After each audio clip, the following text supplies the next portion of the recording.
Yes, I grew up in Mississippi, and my father worked for a company that made boards, and it was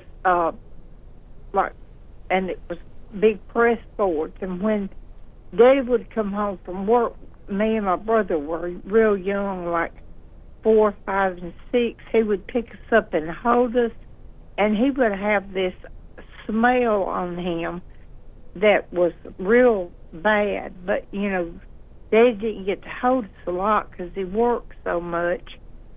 And so you always wanted to stay sitting in Daddy's arms. But Daddy come up and he got asbestos from working for this company. And now I have something wrong with my lungs. And my question is, could I have got asbestos from the smell off of Daddy's clothes? Is there a link, I guess? That's a great question. Yes, ma'am. That's a good question. That falls under what we call household exposure or secondary exposure. You were not exposed to asbestos through the smell. You were exposed probably from the dust on your father's clothing. He probably worked, it sounds like there was a big asbestos board factory in Mississippi called the Maronite plant near Hattiesburg. And there were other plants in Mississippi that made asbestos products, but nevertheless, it's very common in Mississippi and Alabama for workers to come home and expose their families to the asbestos on their clothing.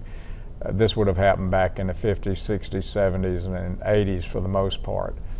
And the best thing for you to do is go to a pulmonologist and have an exam of your lung, have a low-dose CT scan. I would suggest a low-dose CT scan, but the main thing is go to a pulmonologist. Does Karen need to talk to a lawyer about where she is right now, Pat? The question is, do you need to talk to a lawyer?